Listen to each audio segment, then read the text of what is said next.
Specific heat capacity, capital C से लो, capital C क्या है? तो सबसे पहले हमको पता है भाई थर्मल प्रॉपर्टीज ऑफ मैटर में पढ़ा था स्पेसिफिक हीट कैपेसिटी। वो कैसे डिफाइन किया था? The amount of heat required to raise the temperature of 1 kilogram of substance by 1 kelvin. ठीक है, और इसी को डेफिनेशन को ग्राम में भी बोल देते हैं। ग्राम में बोलने का फायदा एक्चुअली हो जाता है वाटर के साथ, क्योंकि मोस्ट ऑफ द केसेस में हम लोग वाटर को ले रहे होते हैं, वाटर के टेम्परेचर को बढ़ा घटा रहे होते हैं, तो वाटर की जो स्पेसिफिक हीट कैपेसिटी वो हो जाती है 1 कैलोरी पर ग्राम पर डिग्री सेल्सियस। बल्कि ध्यान से देखोगे तो कैलोरी भी ऐसा यूनिट नहीं है, ऐसा यूनिट है जूल, और ग्राम भी नहीं है, तो हम लोग किलोग्राम लेते हैं। बट कैलकुलेशन वाइज थोड़ा फायदा हो जाता है 1 लेने में, फिर आइस का उसको 0.5 हो जाता है।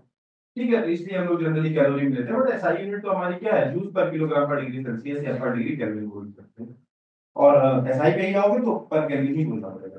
ठीक है, तो स्पेसिफिक हीट कैपेसिटी थी द अमाउंट ऑफ हीट, भाई कि 1 किलोग्राम सब्सटेंस है, उसके 1 डिग्री सेल्सियस से टेम्परेचर बढ़ाने के लिए मुझे कितनी हीट देनी पड़ेगी, सिंपल सी बात है। ठीक, वही भी ऑब्जेक्ट 1 किलोग्राम का ले लो, उसका 1 डिग्री सेल्सियस से हीट बढ़ानी है, टेम्परेचर बढ़ाना है, तो तुम कुछ हीट दोगे, जितनी हीट दोगे वही होती है स्पेसिफिक हीट कैपेसिटी।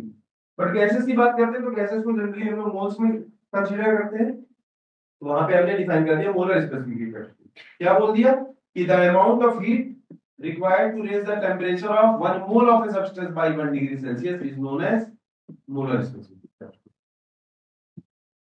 ठीक, amount of heat required to raise the temperature of 1 mole of substance by 1 degree Celsius का तो ये रिक्वायर था ना, तो इसकी यूनिट क्या आ गई? जूल पर मोल पर केल्विन, जूल पर मोल पर केल्विन हो गए। अच्छा, अब बात आती है ये मोलर स्पेसिफिक हीट कैपेसिटी और स्पेसिफिक हीट कैपेसिटी के बीच में रिलेशन है, बिल्कुल रिलेशन है। उसको भी हमने देखा कि मैं इसको क्या लिख सकता हूँ, नंबर ऑफ मोल्स को मैं लिख सकता हूँ mass upon molar mass, molar mass ऊपर चला गया, और डीटी और डीक्यू अपॉन एनडीटी को तो मैं क्या लिख सकता हूँ, स्पेसिफिक हीट कैपेसिटी। ये हो गया molar specific heat capacity equal to molar mass times specific heat capacity. अच्छा, स्पेसिफिक हीट कैपेसिटी है टोटल लिखने चक्कर में एम लिख देता हूं। ठीक है, तो ये हो गया हमारा। ठीक, यही तक बताया था कि और कुछ भी बताया था? हाँ, उसके बाद थोड़ी सी बात करी थी कि सी की वैल्यू कहां से कहां तक उसकी रेंज हो सकती है, सी की वैल्यू कहां से कहां तक हो सकती है। तो मैंने दो प्रोसेस, अब ये देखो एक्चुअली में ये है कि मुझे थोड़े 2-3 प्रोसेस तुमको बताने पड़ेंगे जो थर्मोडायनामिक्स में पढ़ेंगे, तो तुम ऐसा मान सकते हो ये टॉपिक जो है काइनेटिक थ्योरी ऑफ गैसेस और थर्मोडायनामिक्स का ट्रांजिशन प्रोसेस है ना, तो तुमको कुछ इंफॉर्मेशन थर्मोडायनामिक्स की भी दे देता हूं, कोई फर्क नहीं पड़ता, इसके बाद वही चैप्टर हमको पढ़ना है। तो मैं तुमको थोड़ी प्रोसेस के नाम दे देता हूं और धीरे धीरे अगले चैप्टर में इसको बहुत डिटेल में पढ़ने वाला हूं। और आज 2-4 रिजल्ट भी करेंगे, वो रिजल्ट हम लोग डिराइव करेंगे फर्स्ट लॉ ऑफ थर्मोडायनामिक्स से। फर्स्ट लॉ ऑफ थर्मोडायनामिक्स से डिराइवेबल वो सब रिजल्ट है। अभी के लिए तो मतलब मैं तुमको सिर्फ रिजल्ट दे रहा हूँ क्वेश्चन सॉल्व करने के लिए, क्योंकि मॉड्यूल में क्वेश्चन है इधर, उसको सॉल्व कर लेंगे, फिर उस रिजल्ट्स को हम लोग जब फर्स्ट लॉ ऑफ थर्मोडायनामिक्स पढ़ेंगे देन उसको हम लोग डिराइव करेंगे। ठीक है, ऐसा कुछ नहीं, वो सिंपल रिजल्ट। तो देखो कई सारे प्रोसेस होते हैं, प्रोसेस क्या होता है वो तो तुमको पता है, प्रोसेस क्या होता है वो तो तुमको पता है ना, स्टेट एंड प्रोसेस बताया था ना। स्टेट मतलब किसी भी समय पे गैस सिस्टम में हमारे pressure, volume, temperature, number of moles कितना है, बट एक स्टेट से दूसरे स्टेट में जाने के लिए कोई तरीका अपनाते हैं, उसी तरीके का नाम होता है प्रोसेस। प्रोसेस कितने हो सकते हैं? इनफाइनाइट प्रोसेस हो सकते हैं, पर कुछ एक फेमस प्रोसेस है जैसे adiabatic process, isothermal process, isochoric process, isobaric process. ध्यान से देखना, नाम से ही पता चलता है, नाम से ही पता चलता है। दो का तो एक बिल्कुल नाम से पता चलता है, आइसोथर्मल, थर्मल मतलब हीट, आइसोथर्मल मतलब temperature constant, temperature constant, isothermal में टेम्परेचर होता है कांस्टेंट। अच्छा, आइसोथर्मल में टेम्परेचर कांस्टेंट है। और आइसो एडियाबैटिक का मैंने बताया था कि हीट चेंज नहीं होता भाई, मतलब हीट फिक्स हो जाती है, ना हीट का लेना देना नहीं होगा बाहर से एनवायरनमेंट के साथ। आइसोकोरिक में, अच्छा आइसोबारिक में देखो, आइसोबारिक में प्रेशर की एक यूनिट होती है बार, वहां से आया आइसोबारिक मतलब प्रेशर कांस्टेंट है, और आइसोकोरिक में वॉल्यूम कांस्टेंट। ठीक है, तो ये 4 प्रोसेस हमारे लिए सबसे ज्यादा काम के हैं, और बाकी बहुत सारे प्रोसेस को अपने मन से बना करके कभी भी दे सकते हैं, बट ये 4 प्रोसेस को हमको डिटेल में स्टडी करना है। मतलब थर्मोडायनामिक्स में हम लोग इस 4 प्रोसेस का वर्णन देखेंगे, इन 4 प्रोसेस के लिए मतलब पूरी स्टडी इन 4 प्रोसेस को लेकर के करेंगे। एंड देन एक पॉलीट्रॉपिक प्रोसेस होता है मतलब जनरल, एंड बाकी तो कुछ भी बना सकते हैं। ठीक है, तो ये तीन चार प्रोसेस को ध्यान में रखना। चलो अभी बात करते हैं कि सी की वैल्यू अच्छा सी की वैल्यू जीरो से इनफाइनाइट तक डिपेंड भी करती सी जीरो से इनफाइनाइट तक उसकी रेंज हो सकती है, और वो प्रोसेस पे डिपेंड करती है। देखो एडियाबेटिक के लिए उसकी वैल्यू जीरो आ गई, आइसोथर्मल के लिए उसकी वैल्यू इनफाइनाइट आ गई, कांस्टेंट वॉल्यूम के लिए उसकी वैल्यू कुछ और आ जाएगी, कांस्टेंट प्रेशर के लिए उसकी वैल्यू कुछ और हो जाएगी। तो मतलब ये हम समझ पाए कि ये जो मोलर स्पेसिफिक हीट कैपेसिटी है वो प्रोसेस डिपेंडेंट है, मतलब जैसा प्रोसेस होगा सी की वैल्यू उस पर डिपेंड करेगी। समझ में आ रही बात? सी की वैल्यू किस पे डिपेंड करती है? प्रोसेस पे डिपेंड करती है, और कहां से कहां तक रेंज कर सकती है? जीरो से इनफाइनाइट तक। दो प्रोसेस मैंने बताया था। एडियाबेटिक के लिए delta X equal to zero, अगर यही जीरो हो गया तो सी की वैल्यू क्या हो जाएगी? जीरो। और एडियाबेटिक आइसोथर्मल के लिए टेम्परेचर कांस्टेंट है तो डीटी क्या हो जाएगा? जीरो।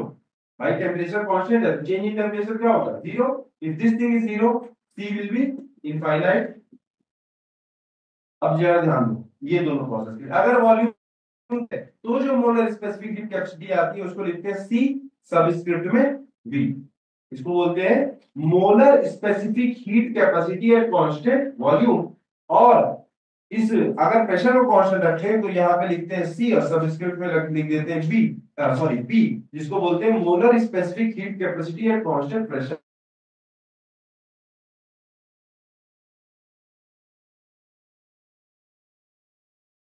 कांस्टेंट प्रेशर पे, ठीक है। तो एक लाइन लिख देते हैं हम लोग, और ये प्रोसेस वगैरह भी लिख दो ताकि तुमको पता रहे कि भाई कौन कौन से प्रोसेस है।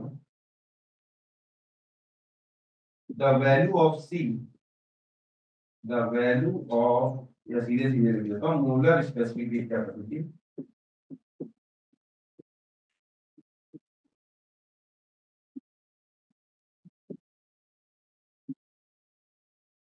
The value of molar specific heat capacity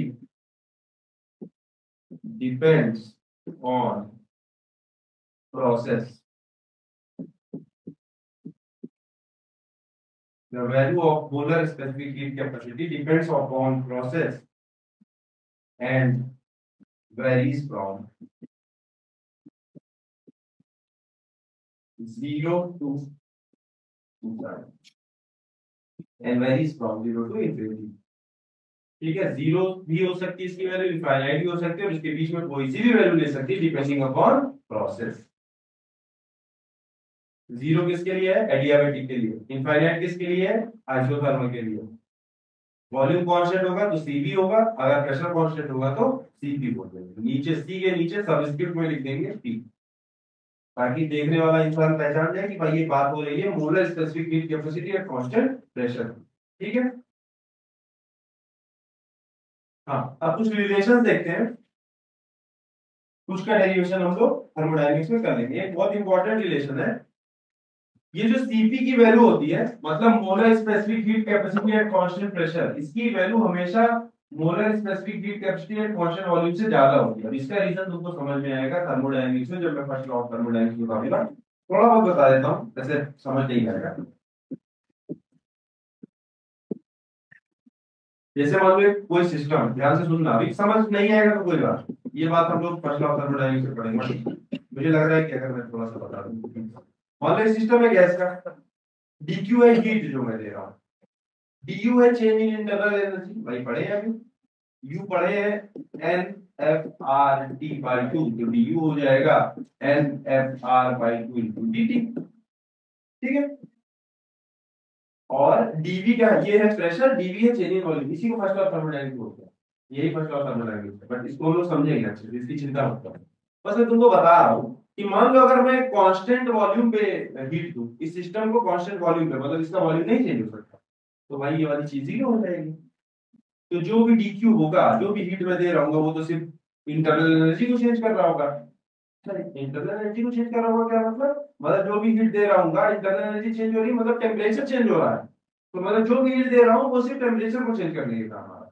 वहीं अगर इस चीज को मैं कांस्टेंट प्रेशर पे परफॉर्म करूं तो ये वाला टर्म भी जीरो नहीं होगा और ये वाला टर्म भी जीरो नहीं होगा। तो इस केस में dq की वैल्यू क्या लगेगी? सेम राइज इन टेम्परेचर के लिए dq की वैल्यू ज्यादा लगेगी कि नहीं लगेगी? भाई कुछ काम यहाँ, कुछ हीट यहाँ पे जा रही है इंटरनल एनर्जी को बढ़ाने के लिए, और कुछ हीट इसको वर्क करनी है। कुछ हीट वर्डन के लिए खर्चा हो रही है, सेम टेम्परेचर राइज कराने के लिए मुझे ज्यादा हीट देनी पड़ेगी किस केस में, सीपी के केस में। That's why CP is always greater than, always greater. Clear है बात? बोलो। नहीं समझा तो अभी थर्मो में आराम से समझेगा, इसको तो एक आध दिन समझाएंगे, पूरा फर्स्ट क्लास थर्मोडायनेमिक्स पे ही खेलना है। तो अभी के लिए बस मैं तुमको बता रहा हूँ सीपी की वैल्यू सीवी से ज्यादा होती है, और वो भी ज्यादा कितनी होती है, वो फिक्स है कितनी ज्यादा होती है। इनके बीच में रिलेशन है CP minus CV is equal to R, gas constant. CP minus CV is equal to R, इसको क्या बोलते हैं, आर तो हमको पता ही है गैस कांस्टेंट। इनके बीच में ये रिलेशन हमेशा रहता है, इसी को एक मेयर्स रिलेशन भी बोलते हैं। मतलब कहीं दिख जाए तो ठीक है, नहीं तो CV minus CV is equal to R. दूसरा इधर इधर इधर इधर ध्यान, एक सीवी का एक रिलेशन हम लोग डिराइव करेंगे, सीवी का रिलेशन डिराइव करेंगे। सीवी का रिलेशन मतलब क्या, molar specific heat capacity at constant volume. इसके लिए ये भी हम लोग डिराइव करेंगे, इसकी वैल्यू आ जाएगी F R by two. CV आ जाएगा, आगे आगे आगे इधर इधर, तुम भी दोनों लोग आ जाओ, फर्स्ट इधर भैया, तुम बीच में बैठो, श्रेयस के बगल बैठो, श्रेयस के बगल। हाँ, CV is equal to F R by two एक रिलेशन आ जाएगा। अच्छा, CV is equal to F R by two, sir F R by two कहीं देखा देखा था लग रहा है। हाँ, एफ आर बाई टू तो मुझको यहाँ दिख रहा है, तो मतलब मुझे यू का एक और रिलेशन मिल गया। मैं उसको सिंपली एन सीवी टी लिख सकता हूँ, और अगर मुझे डी यू लिखना होगा तो मैं एन सीवी डी टी लिख दूंगा। अब ये फॉर्मूला हमारे सामने थोड़ा छोटा हो गया, ठीक है। एफ आर बाई टू को बोलते हैं सीवी। अच्छा, सीवी को बोलते हैं sir F R by two, तो क्या सीवी को भी ऐसे लिख सकते हैं क्या, बता, बिल्कुल लिख सकते हैं। क्या हो जाएगा, CP is equal to CV plus R, minus का इधर पे गया प्लस हो गया, सीवी की value F R by two plus R, क्या हो जाएगा, आर कॉमन ले लो, वन प्लस एफ बाई हो जाएगा सीपी। अब एक चीज होता है एडियाबेटिक कांस्टेंट, ये क्या होता है, गामा, इसको बोलते हैं एडियाबेटिक कांस्टेंट। एडियाबेटिक कांस्टेंट, इसकी वैल्यू होती है सीपी बाई सीवी। तुमको पता है भाई, गामा की वैल्यू ऑलवेज ग्रेटर देन 1 होगी, क्योंकि भाई सीपी सीवी से हमेशा बड़ा ही है, तो ये वैल्यू हमेशा 1 से बड़ी होगी। और इस गामा की भी वैल्यू एक आ जाती है, यही से निकाल सकते हैं एक्चुअली, मैं तो चाहूँ तो।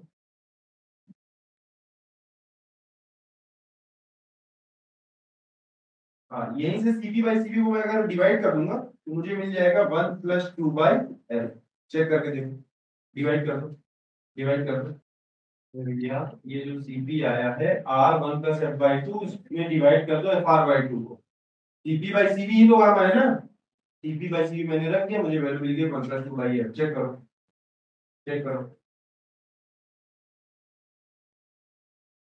आ गया? इसको तो समझ ही नहीं आ रहा है क्या करना। सीवी था F R by two, CP है सीवी प्लस आर, तो सीवी है F R by two plus R, R common ले लिया, ये हो गया 1 प्लस एफ बाई टू। अब मैं कहा भाई गामा होता है एडियाबेटिक कांस्टेंट, जिसको डिफाइन करते हैं सीपी बाई सीवी से, उसका रिलेशन आया 1 प्लस 2 बाई एफ। कैसे आया ये मैंने बोल दिया, सीपी है R 1 plus F by two, ये है सीपी, सीवी क्या है एफ आर बाई टू, ये हो जाएगा 2 plus F by two upon F by two, ये आ गया 2 प्लस एफ बाई एफ। ऐसे भी लोग याद करते हैं, बट एफ से डिवाइड कर दोगे दोनों तरफ तो 1 प्लस 2 बाई, यही ये है, लिखा 1 प्लस 2 बाई एफ। अच्छा, सुनना, गामा, गामा पे ध्यान दो, गामा है 1 प्लस 2 बाई एफ, मतलब गामा तो डिपेंड करता है भाई डिग्री ऑफ फ्रीडम पे, एफ पे डिपेंड करता है। तो for monoatomic gas, for monoatomic gas, for monoatomic gas,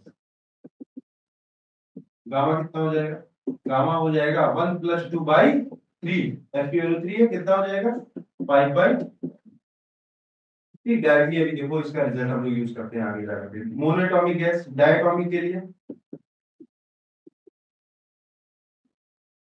gamma हो जाएगा 1+2/5, ये हो जाएगा 7/5। अच्छा इसको वैल्यू भी निकाल लेते हैं। 5/3 इज अप्रोक्सीमेटली 1.67 हो जाएगा तुम्हारा। 1.66 कैसे जाएगा 1.67। 7/5 इज क्या 1.4। 1.4 है 7/5 पॉलीटॉमिक के लिए। पॉलीटॉमिक बोलना मतलब नॉन लीनियर ही हो गया ये तुम्हारा, क्योंकि लीनियर वाले का रिजल्ट तो डायटोमिक जैसा ही होगा। गामा इज इक्वल टू 1+2/6, क्या हो जाएगा 8/6,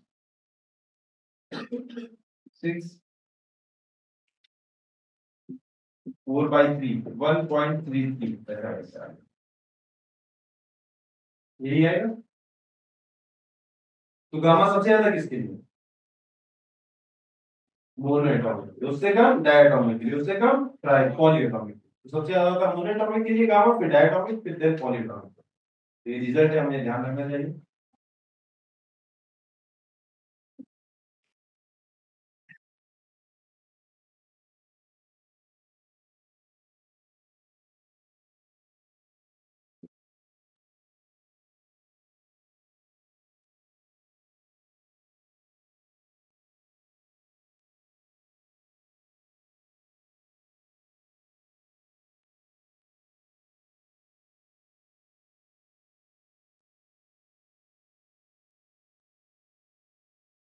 हम्म ये ये वाला रिलेशन देखना जरा, गामा इक्वल टू 1+2 है। देखते हैं ड्राइव होता है तो होता है। गामा इक्वल टू 1+2 है। यहां से मैं डिग्री ऑफ फ्रीडम का एक और फॉर्मूला निकाल सकता हूं। क्या आएगा, ये आएगा गामा-1, इसको इधर लेकर के चले गए, इज इक्वल टू 2/f। यहां से f की वैल्यू आ जाएगी 2/गामा-1। यहां से मैं cv को लिख सकता हूं। cv का फॉर्मूला मेरे पास है fr/2। मेरे पास है ना भाई fr/2। f की वैल्यू रखो 2/गामा-1 r/2। नहीं समझ में आया, लिख दे रहा हूँ स्टेप बढ़ाकर। f की वैल्यू है 2/गामा-1 r/2। अभी चलेगा, ये 2 से 2 कैंसिल होगा, ये मेरे पास cv की वैल्यू आ गई r/गामा-1। ये भी फॉर्मूला है। और अब ये कहां से लेकर के चले, fr/2 से ही तो निकला, कोई अलग नहीं निकला। 100 हमको नहीं याद करना, एक ही तो याद करना। अच्छा cp की वैल्यू क्या हो जाएगी सर, cp की वैल्यू होती है गामा cv। cp/cv गामा होता है, तो cp की वैल्यू गामा cv होगी। तो यहाँ पे क्या लिख देंगे, गामा r/गामा-। चले, तो मुझे एक और रिलेशन मिल गया, cv का मिल गया r/गामा-1, cp का मिल गया गामा r/गामा-1। अच्छा इधर जो सुनो, अगर कोई जनरल प्रोसेस इस टाइप का pv की power x is equal to constant, एक जनरल प्रोसेस हो सकता है कि नहीं हो सकता भाई। यहाँ पे pv की पावर 1 हो सकता है, pv की पावर 2 हो सकता। अच्छा pv is equal to constant हो गया तो कौन सा प्रोसेस हो गया, ये तो पढ़ा है क्या, टेम्परेचर कांस्टेंट है तभी तो pv कांस्टेंट होगा। pv is equal to nRT से पढ़ा है ना। इसी तरीके से पीवी का स्क्वायर हो सकता है, पीवी का क्यूब हो सकता है, पीवी के पावर 1/3 कुछ भी हो सकता है ना। एक्स की वैल्यू यहाँ पे कुछ को मिल जाएगी। उसके लिए सी का जनरल फॉर्मूला होता है, मतलब मोलर स्पेसिफिक हीट कैपेसिटी किसी जनरल प्रोसेस के लिए। दिस इज मोलर, या इसी का पॉलीट्रॉपिक प्रोसेस बोलते हैं, मोलर स्पेसिफिक हीट कैपेसिटी और पॉलीट्रॉपिक प्रोसेस।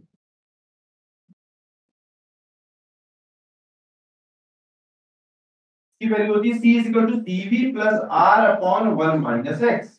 जो भी मुझे यहाँ पे x की वैल्यू मिलेगी, तो CV तो मुझको पता है, ये CV की वैल्यू क्या है R/1 - gamma, sorry R/गामा-1 plus R/1 - ये हम लोग लिखते चले जाएंगे अलग अलग केस के लिए। इस पे देखेंगे, ज्यादातर सवाल नहीं होगा इस पे, बट ठीक है, एक बहुत इंपॉर्टेंट रिजल्ट है, वो मैं तुमको यहाँ पे दिखवा रहा हूं।